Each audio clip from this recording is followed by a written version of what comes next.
It was starting to get late in the day, and Spike had been through the most miserable week of his young life. Save for his mother figure, all of his closest friends had been brutally murdered by the vengeful spirit of who he once thought of as the most carefree, fun-loving pony he would ever know. Even though he believed all of his tears were spent, his thoughts drifted to his beloved again. Her pristine, shimmering coat, her delicate, flowing mane, her sparkling eyes so blue that one could fall into them and drown. They were all gone. Just gone. Spike had lost count at how many times he cried that day. The heartbroken dragon looked around the detective's office for the 100th time that early morning. With Private Eye's permission, as well as an armed escort, Spike was allowed to run home to the Golden Oaks Library and pick up a few things for himself, as no pony was sure how long the baby dragon would be under Private Eye's care. Bundled in the corner was his bed, some snacks, and a few books, mostly dealing with dreams and sleep patterns to pass the time. He had thought about picking up one of the books and skimming through it for twilight, but his depression got the better of him. While the vigilant cop filled out forms and various paperwork, Spike's eyes started to get heavy. Back when things were, well, normal, Twilight would have Spike doing random chores or helping her with books to keep busy. Here, at Private Eye's workplace, there wasn't really anything the young dragon could do. He didn't know where any of the files went or who to give them to if they needed to be moved to another department. Spike leaned against the wall and rolled his eyes up at the ceiling. He glanced at the busy detective and sighed. Long hours at work was something Private Eye, as well as his loving wife, was used to. For Spike, it was a rare occurrence for things to go this late into the day. He should have been asleep by now. The moon had come up an hour or two ago, and it was getting late for the dragon. The combination of the hour, the boredom, and the stress of recent events finally got to Spike, and with a loud yawn, he slumped over, fast asleep. Rarity walked alongside the chivalrous young drake through the meadow to a crystal-clear lake located on a small hill to the south of Ponyville. Pools of brand-new, vibrant yellow daisies and dark violets welcomed them as they arrived.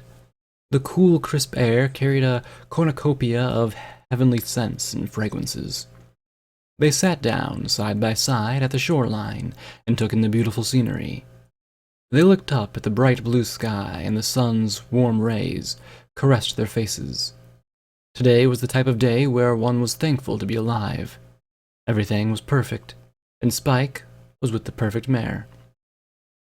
"Thanks for coming with me to the lake today, Rarity," the little dragon said. "I know you probably had some orders to fill and all, but the fact that you decided to join me here, it means a lot to me." "Best decision I've made in a long time, Spike. I just couldn't miss out on such a gorgeous day with such a wonderful, gentle drake." She leaned over and gently nuzzled his cheek. He reached over and laid his claw at the base of her neck. It was a touch too subtle. She squeaked in surprise, but soon relaxed. The unicorn smiled sweetly and averted her gaze, her cheeks becoming flushed. Spike's one little motion was more sensual and caring than any stallion's before. Even with his sharp talons, she knew she had nothing to fear from him. Her heart began to beat passionately. "Spike, I've probably done some things in the past that may have hurt you, and for that I'm sorry." "Rarity, it's all right. Please," she whispered. "I need to do this. I've been incredibly foolish. I chased shallow, shellfish imbeciles like Blue Blood or that jerk from the newspaper, and always ended up hurt. But every time, there you were to help me forget about them. I've had something wonderful in a scaly purple suit this entire time, and I should have realized it before then. I wish I knew why it took me so long. I honestly don't know how you've been so patient with me. Most other ponies would have just given up and moved on, but you've always stayed by my side." "Rarity, I would have waited an entire long life for you. I love you. I always have." Her eyes began to water and overflow, and instinctively Spike brushed his finger on her cheek, and tenderly wiped away her tears. "I love you too, my little spiky wikey." He took her cheek in his claws, confidently leaned in and kissed her deeply. Their lips parted and their tongues danced together in harmony. The unusual texture of Spike's tongue was a welcome change from the untalented boar's rarity had been courted by. Moaning softly, their breaths quickened and their hearts raced as they got lost in their passionate embrace. Neither of them wanted it to end. When their kiss finally broke, Spike opened his eyes and gazed lovingly into the most amazing pair of blue eyes he would ever imagine. Then she spoke. You're good, Spike. It's a real shame the rarity you'll never get to find out. But I won't tell you kissed me. Pinky promise." Gah! The grinning pink face, with a flattened pink mane, sat an inch away from his face. He shrieked and fumbled his way backwards away from the monster that killed 4 of his closest friends, including his beloved. The lake and the open meadow were gone. He now found himself in a darkened version of Rarity's inspiration room, and it was in the same state as he saw it last in the waking world. 2 of the ponykins were knocked over, rolls of fabric were unwound on the floor, and a familiar stain of blood was embedded on the carpet that he sat on. The terrified baby dragon shook as Pinky slowly approached him. "It's you. Twilight was telling me the truth the whole time. I'm sorry for whatever I did, Pinky. Please, don't kill me." He screamed as he slammed his eyes shut and braced for the inevitable. Despite crying out of fear, a part of him almost wished she would do it. At least then he could be with his angel once more. "Oh, there's no need to worry, Spike," the maniacal pink pony said, patting his head. "You're not on my list. If you're smart and play your cards right, you may be able to avoid finding yourself on it at all." "You are not gonna kill me?" "Nope." Spike slowly dropped his guard and eyed the deceased pony curiously. "Then why are you here?" "Because you're just the dragon who can answer a question for me," she said, gently poking his snout. "What's that?" "A couple nights ago, Twilight and I were spending some time together in her dream. It was such a great game. But then, something happened. She decided she wasn't going to play anymore and left me all alone," she explained, staring vacantly at nothing as she went. Spike noticed the distant look in her eyes and cringed a little. She continued. "I'm assuming that Celestia must have gotten to her. Who else would she call out to for help in such a situation? What I want to know is, do you happen to know where Twilight may have gone off to? I've been searching high and low all day and long, but I haven't found a trace of her. I do still need to talk to her. It's awfully rude to just show up and abandon some pony when you're trying to have fun with them." I honestly have no idea where she went. I know she's with Celestia, but I didn't hear where they went to. I swear." Pinky rubbed her chin and squinted, deep in thought. What could those 2 be up to? No doubt trying to figure a way to get her. Fortunately, she had yet to discover anything that could put a stop to her version of justice. She shrugged and chuckled maliciously.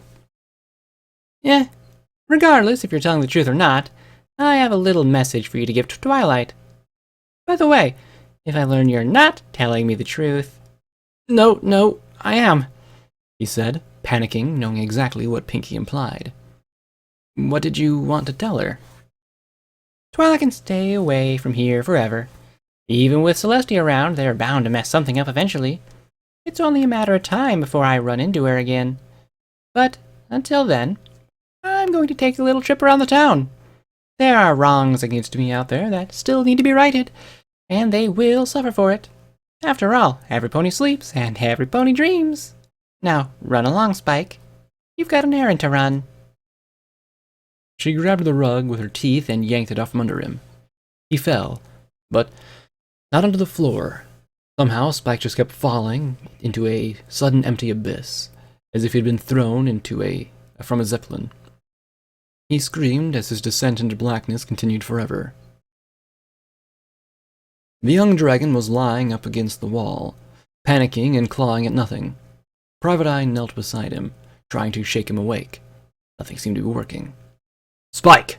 Spike! Wake up! Frustrated, he grunted and darted his eyes around the room. Fire, something that burns. Damn it! An idea occurred, and he raced over to his desk and yanked the top right drawer open with his teeth. He quickly shuffled through the various office supplies and found the letter opener.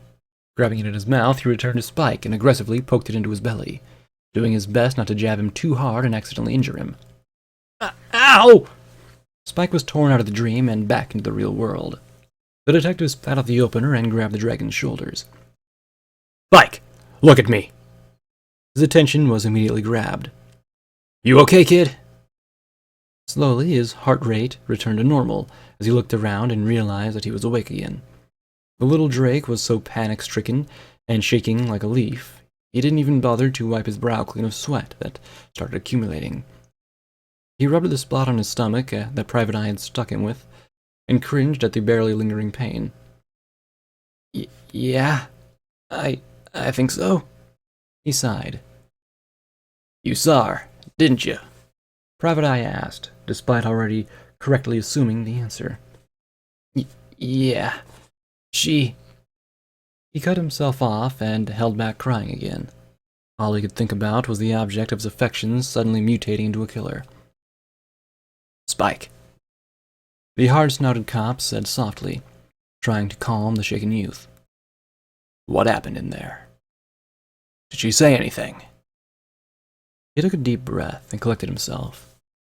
The worst may have been over for the moment, but the pain was going to linger for a while. At first, he believed Pinky to only show up to torture him, to toy with him and laugh, but then she mentioned a message. She said she was going away for a little while on a trip back to Ponyville. It almost sounded like she was going to find other ponies in other towns. Anything else? Spike rubbed his temples. His head had started throbbing over all this. I think she mentioned wrongs that she needed right.